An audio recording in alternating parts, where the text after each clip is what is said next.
So once again, we are very thankful and grateful that Dr. Ference-Belhomme is presenting today. She completed her doctoral training in clinical psychology at the University of Calgary in 2016, followed by her residency at the Alberta Children's Hospital. Throughout her training, her primary clinical focus has been with children and adolescents, particularly those diagnosed with neurodevelopmental disorders.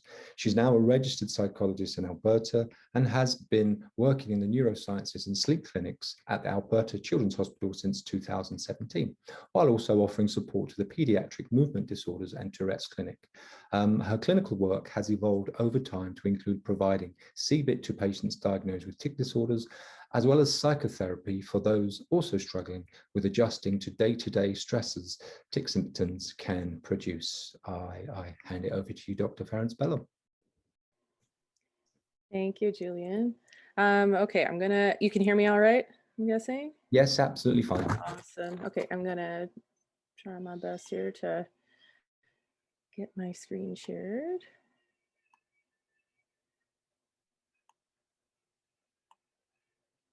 There we go. And of course, my screen is not cooperating too well. Oh, very good. Okay.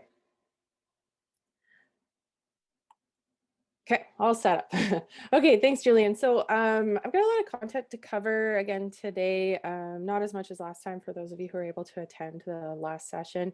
I'm going to try to get through everything in about 50 minutes so that there's some time for questions. If there's any questions that come up during the presentation, if you could just hold on to them till the end.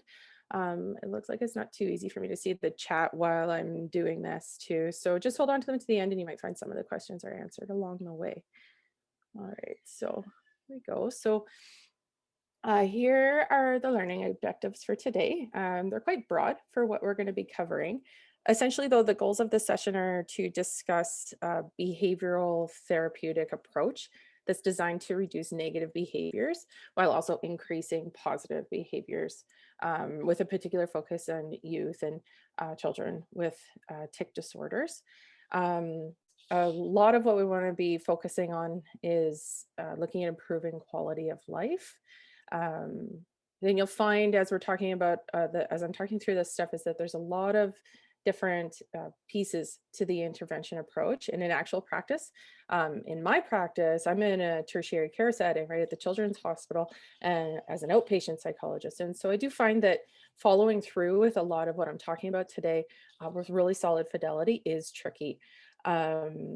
Just because of the nature of the contact that I would have with patients. But I do think this kind of intervention is really well designed for use in the community by therapists who have a really strong behavioral psychology background and who have a good amount of regular content with the patients. Especially with patients who are motivated, which is kind of, a big part of any kind of intervention that we do in general, but particularly so when we're looking at behavior intervention. So you want to have a really motivated patient and family who are there to support them.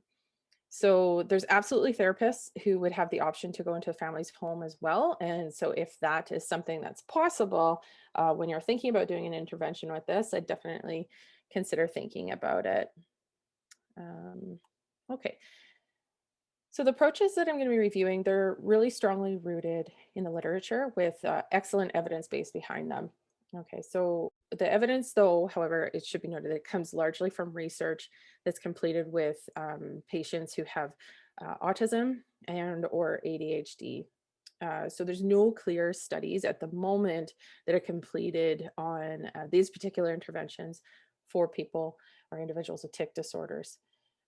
The chapter that I'm referencing throughout this talk, it actually comes from the same guidebook that I had talked about in my previous presentation. It's an excellent book. It's the Clinician's Guide to Treatment and Management of Youth with Tourette Syndrome and Tic Disorders. And it discusses this point in detail as well. But I mean, essentially, there's really no reason to believe that behavioral strategies would not be beneficial for this population when you apply it appropriately to the problematic behaviors that you're hoping to address as a therapist.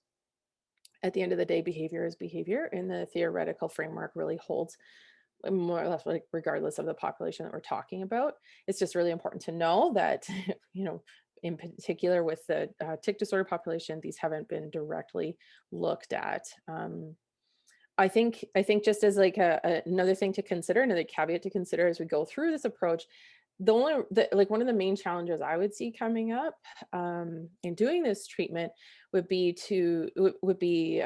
related to the overall compliance, really. So compliance with the youth you're working with, but also too with how effective the caregivers are in supporting the youth as well. So this population is often faced with challenging comorbidities as well, mental health concerns or other behavioral problems, or diagnoses and things like conduct disorder, oppositional defiant disorder. So, any good therapist will be thinking about all of these things in the background, but we'll carry on and we'll kind of go through the different approaches within this intervention. And you can kind of use this information to apply it to whatever cases that you're thinking of using it with. Okay, so before we jump in, I just want to review some definitions, with the first being the tic-related behaviors.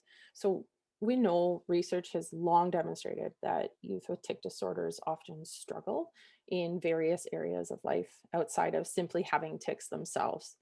So for example, they may tend to experience social skills problems, some psychological or emotional challenges, and an overall reduction in quality of life measures. So this happens more often than we would see in a neurotypical population. And the challenging behaviors that will be the focus of the intervention in this talk, they're going to be general tic-related behaviors that tend to emerge as a result of those particular problems I've just talked about.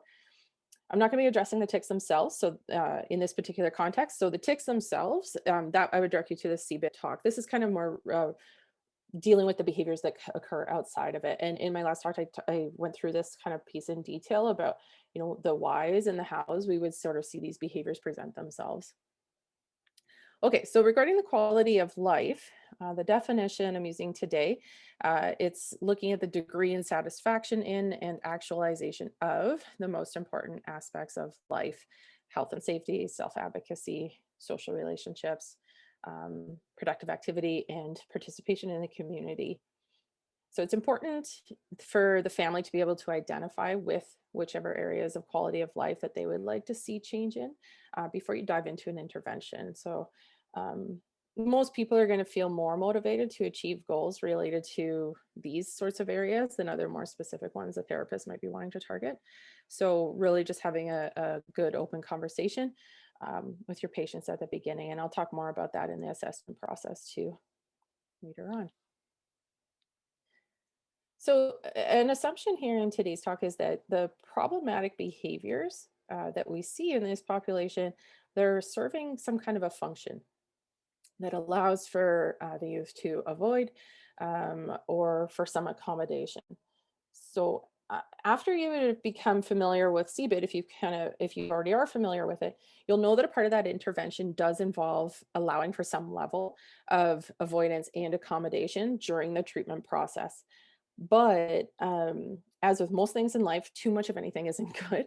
So finding a balance can be a challenge, especially if you're working through CBIT at the same time as trying to address some of these behavioral problems. And so it's just something to really consider. We'll go through these definitions. So when I'm talking about avoidance, what I'm really thinking about is the behavior that enables escape from a situation or an aversive outcome. This could be undesirable academic assignments or escape from peer teasing, just as an example. For accommodation, what I'm thinking about here is changes in the environment that the behavior pulls out. So for example, receiving teacher attention, family routine modification. We'll go through these, of course, in more detail. In terms of why these would be a problem in the context I'm talking about, I have an example to think about. So let's say an adolescent with a tic disorder and significant tics in a classroom They might be allowed to avoid academic assignments or just given more breaks or help, which could be a very natural suggestion and can be very helpful for the tics themselves. Problem here is that they end up escaping the peer teasing kind of in the process.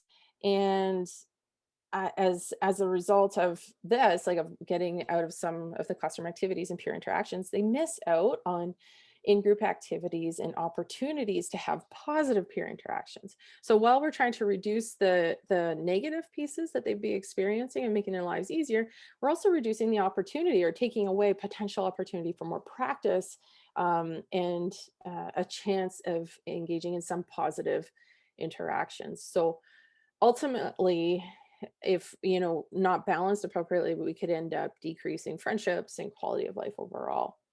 So it's this is a double-edged sword, right? So because we do want to allow for some accommodation and some level of avoidance when we're working on tics, and finding a balance between how much you think like that you should and should not accommodate for or allow for avoidance. I think we have to really consider how to go about doing that. And so as I'm talking about the intervention, just really think about these pieces. And if you have particular patients in mind, you can think about those too. And I'll go through some examples as well. So in terms of the research looking into how much of a problem accommodation and avoidance for tics can be in terms of actual severity of tics, it's really mixed. It could be that the tic severity is associated with greater consequences and accommodations, or it could be that tic severity is predicted by the co-occurring anxiety and externalizing behaviors, but not accommodation. So again, it's just this is more research is needed, and techniques to address avoidance and accommodation of tics and tic-related behaviors. Um, is thought to be essential to increasing quality of life overall. So again, this is again kind of more of like a just be aware that you may run into some issues, or maybe not. There's just research hasn't been done yet. Okay, so the intervention I'm reviewing, it's based on an overarching framework involved in implementing really positive behavior supports. So with this approach, the goals for change or improvement in a person's life is really focused on addressing the behaviors and impairments that negatively impact quality of life and introducing more adaptive behaviors that can serve the same or similar function that the problematic ones had served before. Okay, so we're really looking at replacing negative behaviors with more positive ones. There's generally 3 steps to implementing a positive behavior support intervention. You'll notice some overlap too with these in the, when you're using CBIT, just in terms of the theoretical model and the approach. Yeah, that makes sense because these are behavior psychology techniques across both intervention types. So, okay, so once you've determined the patient's goals, you've identified the behaviors they would like to change, you move into determining the behavior that is the priority of the work. Okay, so first you're going to identify the function of the behavior, which also involves identifying more socially acceptable replacement behaviors.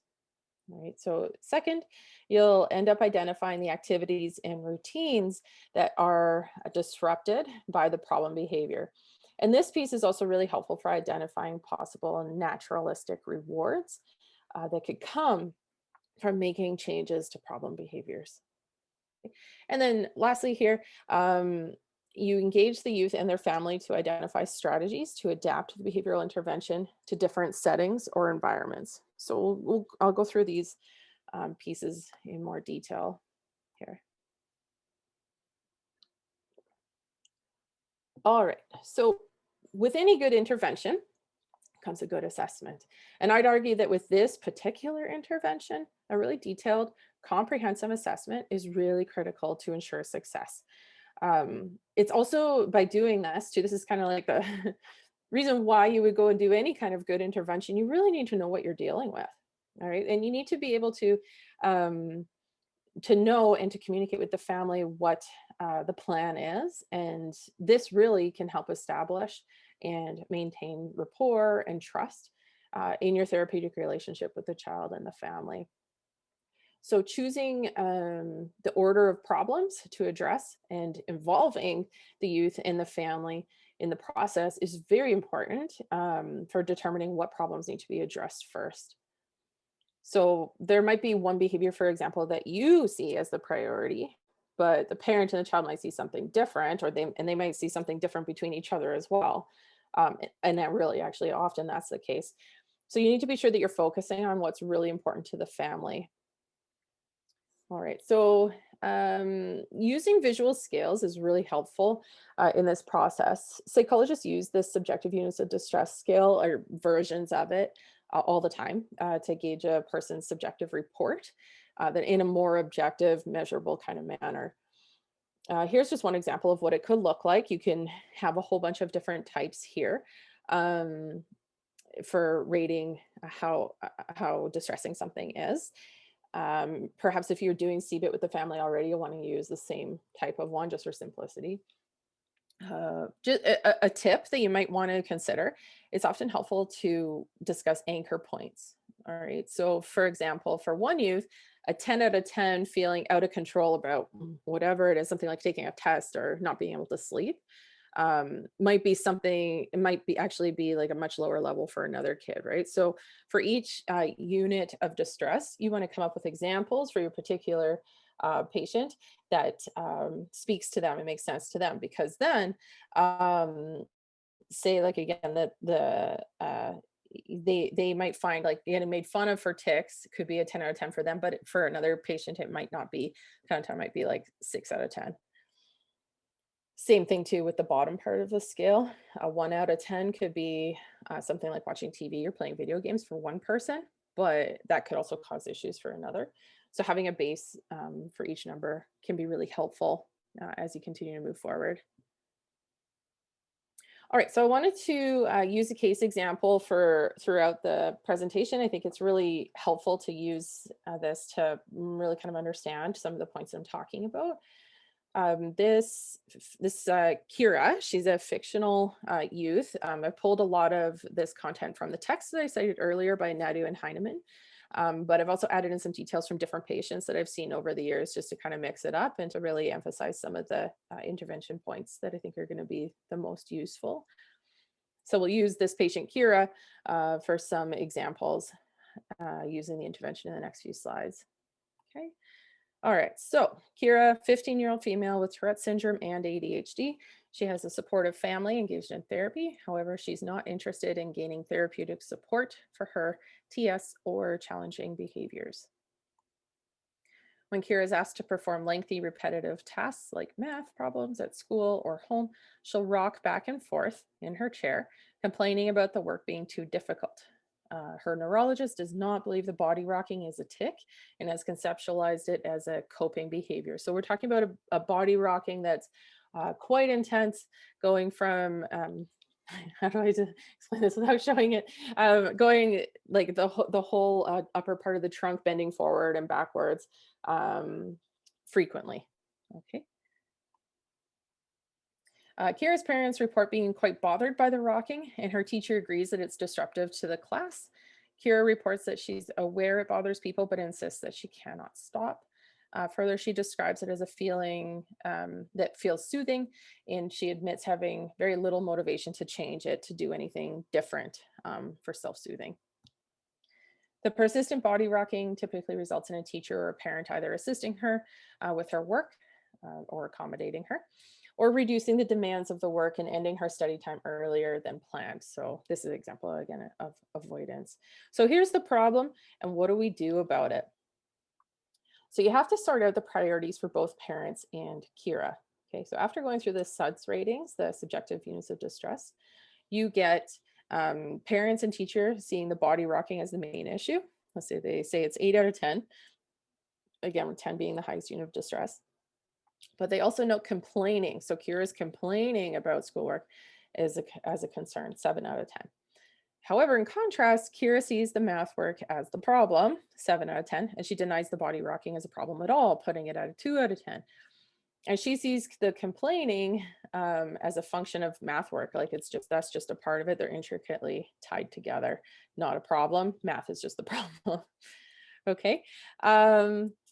So asking quality of life focused questions next of Kyra. So could be really helpful. So for example, you might ask her, well, what would you be able to do differently if body rocking occurred less often? And you could still feel soothed or comforted in those moments. So trying to get her to gauge, is there something else you could do that would also work? Or you might also ask, how would life be different if you're able to focus on your math work? Okay, so again, these questions could be helpful, but they're likely not going to be enough to really get to the root of the behavior. So instead, you want to get more information, and you would move into a functional behavior assessment. Okay, so the functional behavior assessment, I'm sure some of you are familiar with this. It's basically a process of figuring out the function of a behavior, or the problematic behavior, in the context in which it takes place. So we're looking at ABCs, antecedents, behaviors, and consequences. This is very similar to the approach that you would take in CBIT as well, in terms of identifying.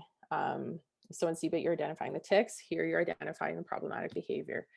So you're going to be looking at, it's not as simple as this. It kind of goes into a much more detail, but this is the overarching framework of a functional behavior assessment.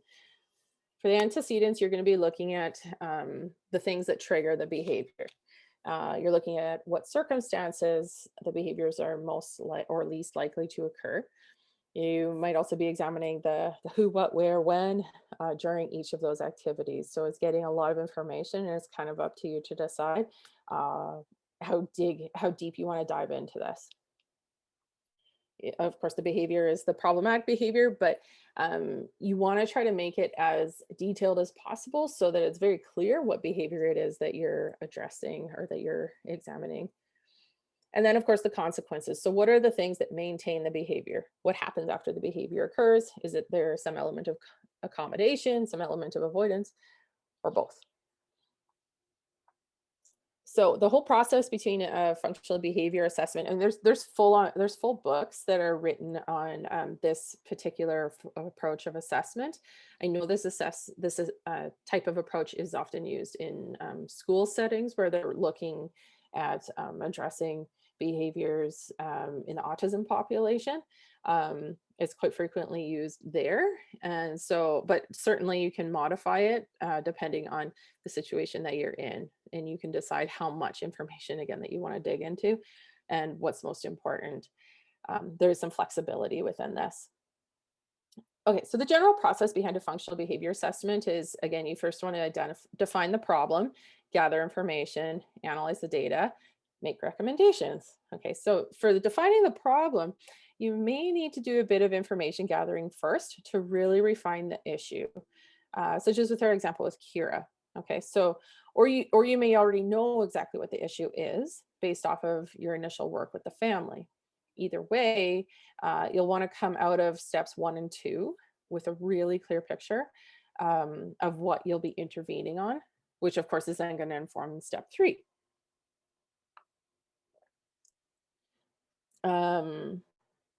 Okay, so as you can see, this is a really thorough assessment. It's more than just an interview.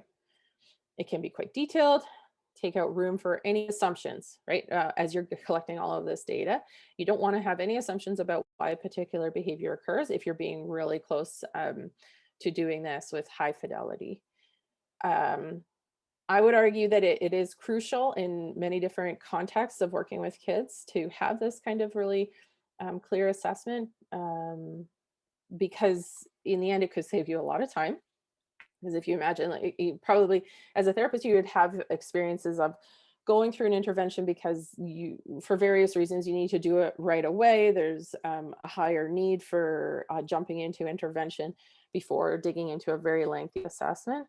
And then the intervention maybe doesn't work, right? And then, and why? Well, maybe if we had done and had time or whatever to do a really in-depth assessment, then perhaps the intervention would have had a better chance of working out. I mean, a problem with just kind of skipping a lot of the assessment process, particularly when you're dealing with problematic behaviors, you're going to end up with more frustration from the youth, from the parents. It'll probably hurt rapport. It might even strengthen the problematic behavior. The youth may start to dig in their heels even more when it's like, oh, well, it didn't work, right? So whatever intervention you did maybe didn't work, maybe because we didn't know exactly what we're dealing with. So that's just kind of like a bit of a spiel for why you would want to spend the time to do this.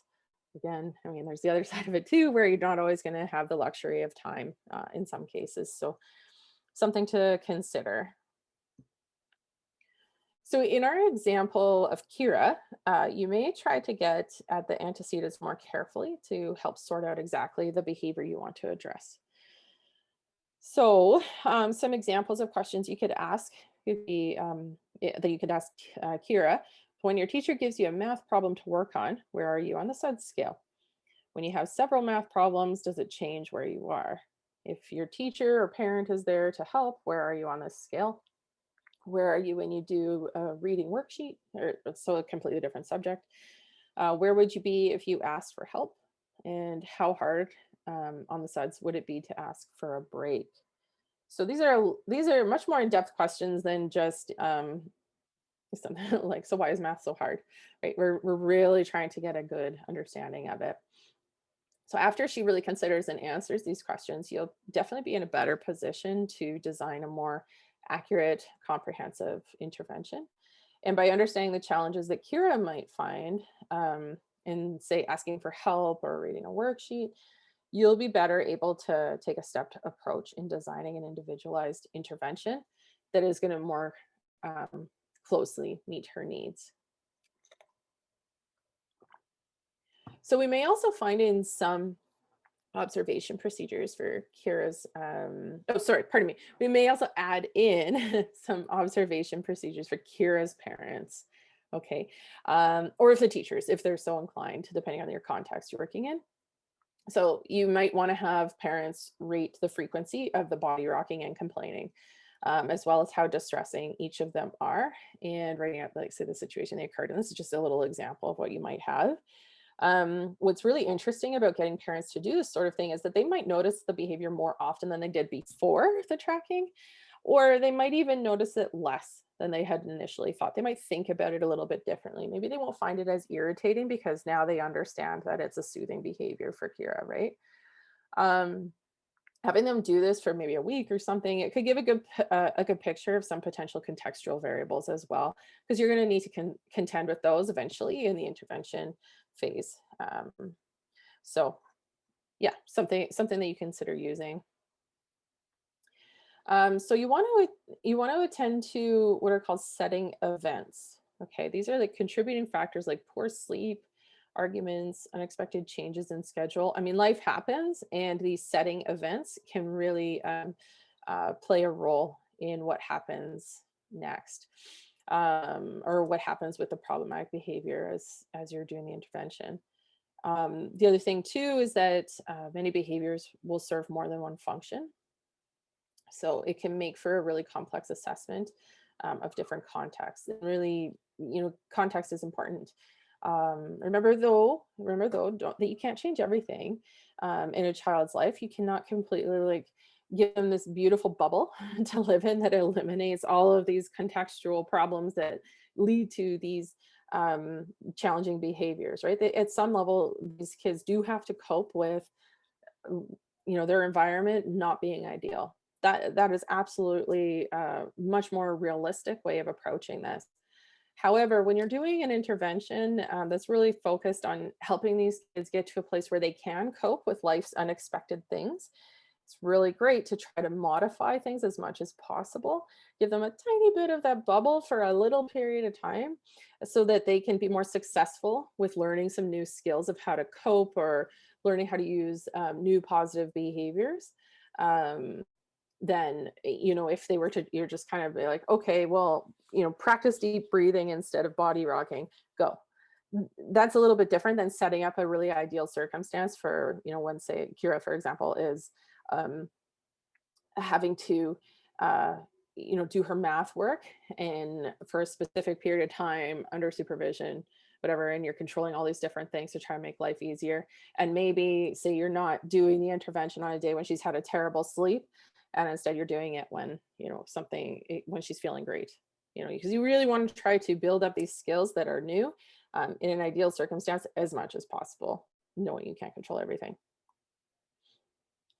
So once you've clearly defined the behavior and finished collecting your data about the behavior's occurrence, like the contextual information and antecedents and consequences, you will be able to move into the intervention itself. And so by this point, you should be able to identify an appropriate replacement behavior. Again, working with the family to do this. You should be able to reduce or remove opportunities for avoidance and accommodation for the problematic behavior. So you should be able to figure out how to take away the reinforcement opportunities for those things. You're going to be able to structure the environment so the youth is given the opportunity to use that new behavior, as I was just talking about previously, especially at the beginning of the intervention.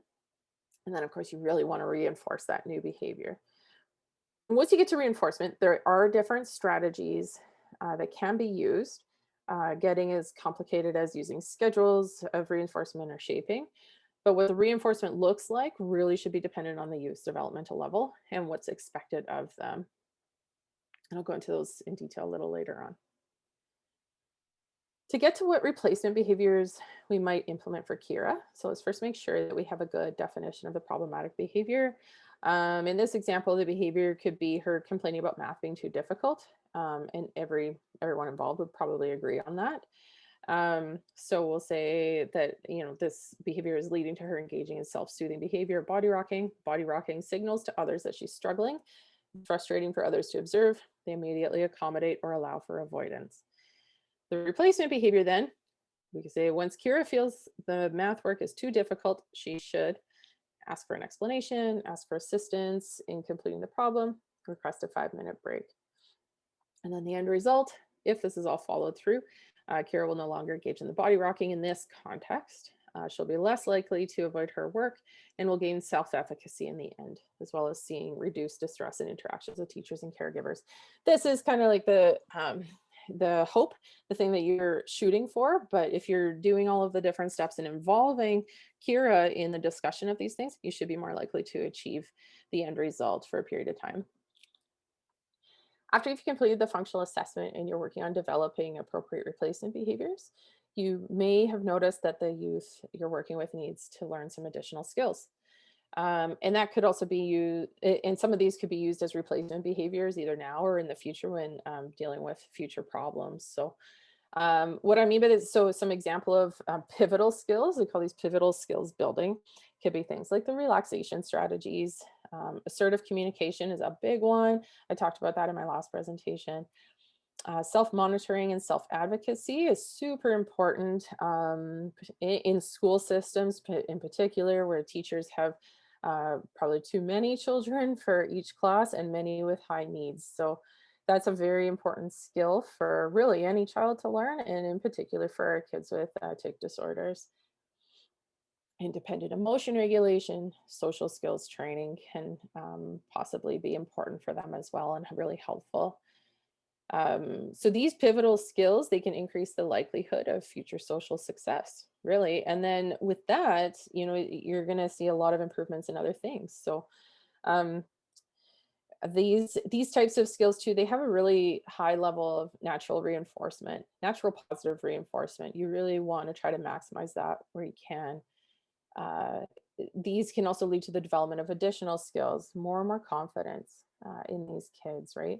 And generalize these types of skills can be generalized really easy to other aspects of daily life. So learning how to be appropriately assertive can be helpful across all contexts of life, not just at school, but as they get older and have jobs or in social situations, relationships, all of those things. These are really valuable. So consider these as something to work through. So just a couple examples of what some of this might look like for Kyra. Let's say you'd identify a pivotal skill of increasing her ability to remain on task, like doing boredom tolerance, right? Boredom tolerance is huge. There's so many aspects of life that can be boring, but you have to do it anyways, or that's just how it is. So let's say, for example, a method could be gradually increasing task demands while fading external reinforcement. Naturally, the rationale for doing this is naturally reinforced by decreased teacher prompts. Okay, so if she's able to tolerate being bored in class, she's not going to have the teacher bugging her as much. She's going to be, there's going to be a provision of some scaffolding foundation for higher level academic study skills. And then she's going to do better at other things like maybe waiting in line, completing chores at home, that kind of stuff, right? So you can really dig in deep with this and get a lot more out of it. Another one, increasing independent work, study schedule planning. I should say too, in the book I am referencing that I talked about, they go into quite a bit more detail with these different pivotal skills. So it's definitely worth a read. Say for this particular skill, you might want to introduce a planner, a scheduler, incorporate some kind of visual reminders. I mean, I think most people would be lost without their planners or their reminders on their phone or their calendars or whatever. So, I mean, this is a really important skill to teach anybody. As particularly kids who have a tic disorder. And in this example, Kyra's case, ADHD, that can be very helpful. So she would be naturally reinforced by having decreased external prompts, less reminders from parents, make sure you brush your teeth, make sure you do this, make sure you do that, right? That's going to really be naturally reinforcing to just be more independent, giving her more free time in general, and so on. Increased distress tolerance. This is a huge one for us, particularly for youth with tic disorders. Distress tolerance is already, I think I talked about it last time, but you can imagine that a youth with a tic disorder, they're already feeling a little bit, not a little bit, sometimes even really like more irritable, a little bit more agitated in general, especially in contexts where they're trying to hold in their tics and they're trying to, you know, keep it all in, keep in that extra energy and not do the movements. You know, when we have the kids that are in that sort of stage of managing their diagnosis,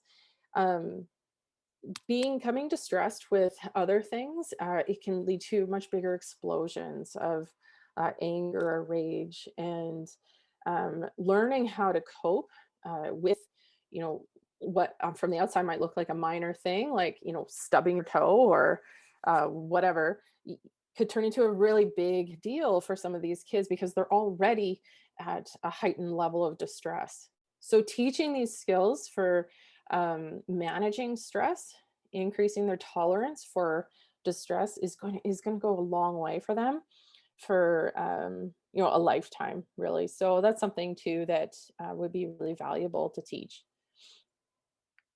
Okay, so I want to make a point about environmental modifications versus accommodations, because we know that in CBIT we do recommend changes to the environment, and certainly at the beginning of an intervention to address tic-related problematic behaviors, we may be doing more to control the environment than that the youth is in. I talked about this a bit before already. Really, it's all with the goal of setting them up for success as they practice the newer, more adaptive behaviors in their intervention plan. So at the beginning of an intervention, you want to limit their known triggers so the youth can practice adaptive behavior more frequently and with more success. You want to look at environmental modifications at the beginning, making changes that can promote the use of adaptive or appropriate or preferred behaviors, and looking at some of the accommodations that are appropriate as well.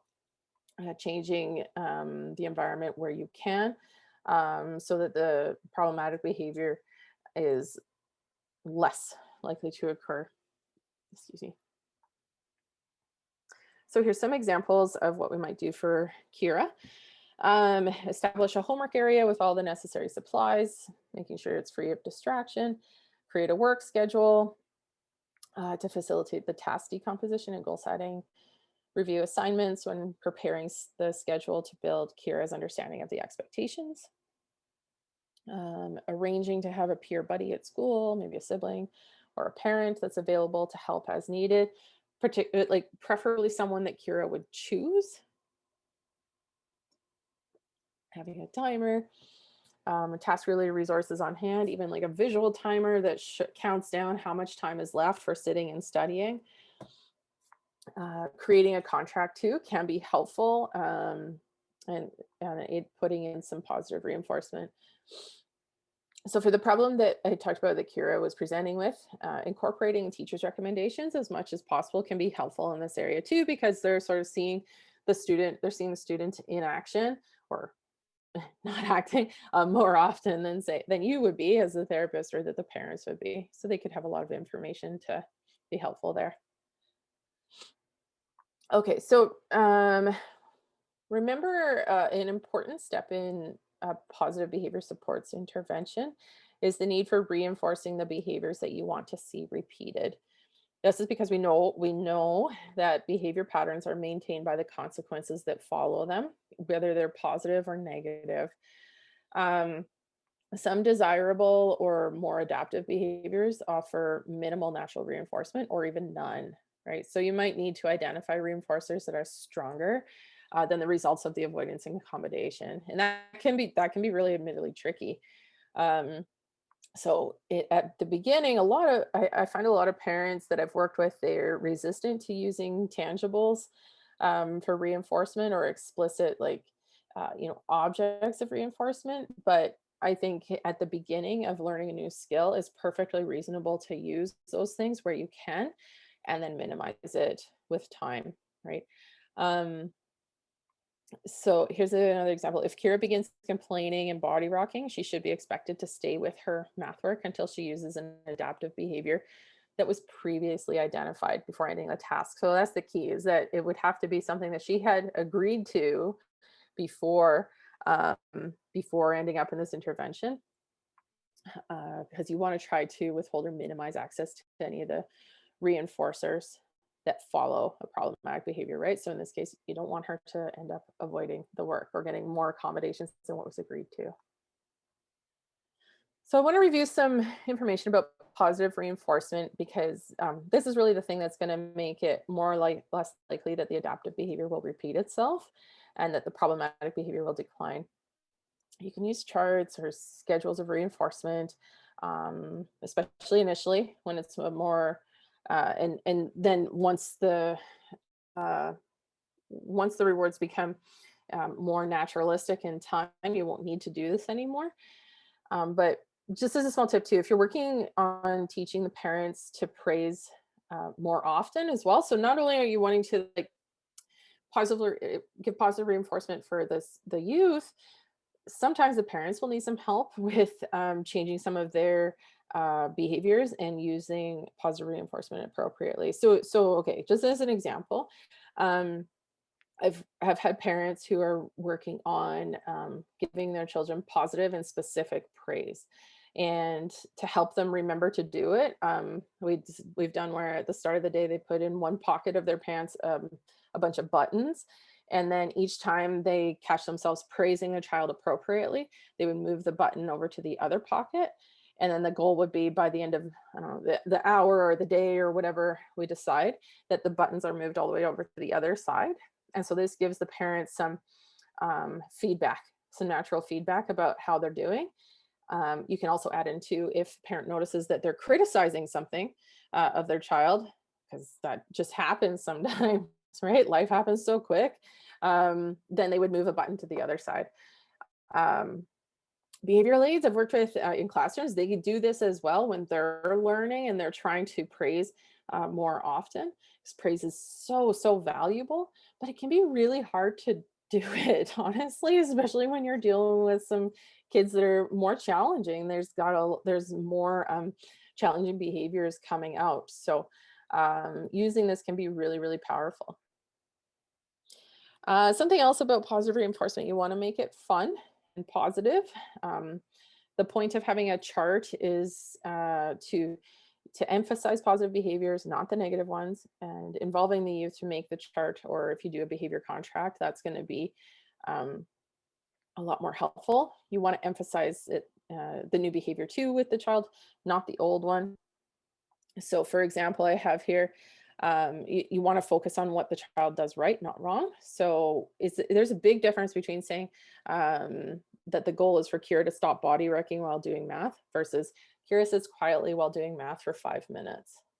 There's a very big difference in sort of the emotional undertone behind it. And for kids who are much more sensitive about this sort of stuff, particularly Kyra in this case, doesn't want to stop the body rocking, you're going to get a lot more buy-in from her if it sits quietly while doing math for 5 minutes, right?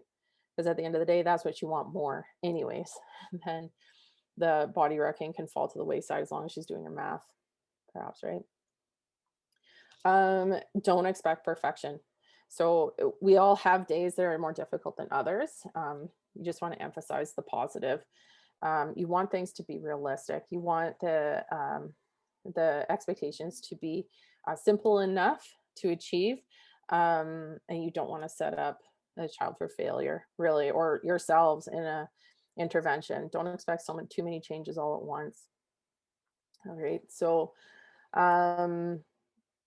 being consistent. So once you start a chart, say for example of monitoring positive reinforcement, you want to follow through reasonably. But say if the parents, for example, they're supposed to be charting, every day about a certain behavior, and say they forget like the first week, there might be a temptation on their end to be like, well, I screwed up this whole week. Like there's no point in carrying on. And I would argue like, no, carry on anyways.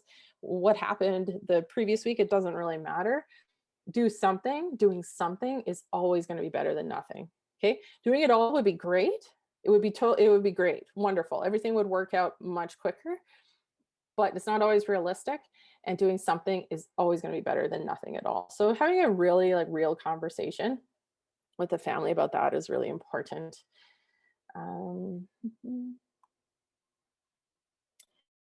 Okay, so some different types of positive reinforcement. Obviously, natural reinforcement is ideal, and it really doesn't involve, because it doesn't really involve other people thinking like, oh yes, I need to reinforce that, right? But it quite honestly, it can be very hard to start any new behavior that way, relying solely on that. So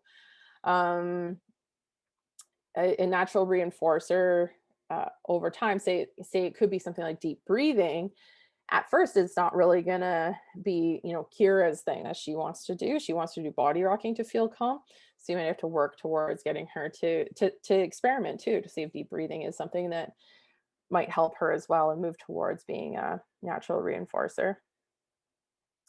All right, so parental time and attention, even with teenagers, this is still a really big deal for them, as much as they may not want to admit it. Privileges are always something that can be really helpful to use as a positive reinforcer. Making the usual routine rewarding, and I've got some examples listed here. And then of course tangibles, but I put that down at the end because, like, yes, it can be very valuable and very helpful, especially at the beginning. It's not always going to necessarily be the thing that you have to go to. Okay. So why does praise, attention, and rewards, why do all those things work? It's really, really is because children and youth, they want their parents' approval. They want their parents' approval badly. I would like probably most, if not all, want that. And so trying to get parents to understand how important that is and how valuable that is going to go far. Coaching parents to be specific and sincere in their praise, right? So saying something like good job versus something like good job getting your homework finished. I really like seeing that kind of dedication. Yeah, it's more long-winded. It's more to consider, more to think about, but it's going to go much further than just a general good job, right? But it has to be sincere, like, especially with teenagers, they can see through the BS really easy.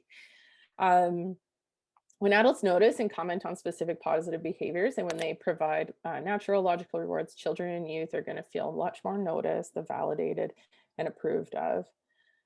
As a consequence, good behavior will increase in the end. And then you hope that the misbehavior is going to decrease too.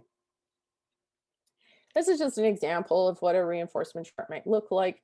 It could be more complicated. It could be much more simplified. I would go err on the side of simplification early on, especially if you're working with just the parent and the youth. If you're working with a teacher, it could get more complicated. Or if you have a behavior aid, you could definitely do it more complex. But I would err on the side of simple. So this is just like a way of working with, say, like a preteen to work on some things that will earn them points, and then they get to do different activities. Like, if you get 20 points, you could pick out supper for the whole family or whatever. For older youth, having a behavior contract can be helpful. I find with these, it's only really helpful if you keep bringing it up and you have a lot of buy-in from the youth at the beginning, and they really want to see a behavior change. Otherwise, it's just kind of like, in actual practice, I haven't found it to be as effective. Consistency is very tough to work with a family with. So again, it can be helpful. So use it if you think it would be good for your particular family. Writing out goals really clearly is super important, so everybody knows what they're working on. And then having it very clear what sort of strategies you're going to use to manage the reinforcers. So for example, when Kyra appropriately asks for assistance, teachers should provide assistance without taking over or lessening demands. Okay. Another one, if Kyra requests a break after the required work is done, teachers should instruct her to set a timer, then allow her to exit the task. When Kyra is supposed to be engaged in assigned work, teachers and parents should withhold preferred activities until her work is completed. And then if Kyra works extra hard, teachers' parents should reward her by removing one problem from her workload. So these are just different things that you can have that conversation with, some different ideas for making these things work. So here I want to try to answer the questions around, so if Kyra is doing well with completing her math homework under this intervention, how can we get her to do well with distress tolerance and frustration in other contexts, like during English class, or when she doesn't get her way with something? So what this gets at is generalizing the learning strategies. You want to start the process of learning a new strategy or behavior with as much support as possible, and then decrease it over time. So you can start with contrived or controlled situations where you push for the undesirable behavior and just manage it. This can help to increase success in real situations where you move increasingly toward, So by increasing demands, reducing the amount of reinforcers, you can do this in a very scheduled manner, which will be more effective as well. So yeah. Providing an opportunity for the youth to move towards self-regulation. So try to get the youth to monitor their own behavior, to monitor their own schedules of reinforcement, moving to more independence. And then, of course, the idea is that this would lead to more opportunity for naturalistic reinforcers. So the more, say, Kyra in our example is staying in class, getting some of her work done, the less likely she's going to be leaving. And so she'll end up having more positive peer interactions, less emotional distress in class, hopefully.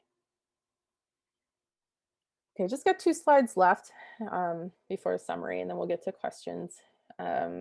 Ecological interventions. All right, so I have a few community-based resources. I know a lot of people on here are not in the Calgary area, but for those of you who are, these are great. As an intervention progresses, at the you're going to beginning to think about even more environmental setting events, triggers, and reinforcers.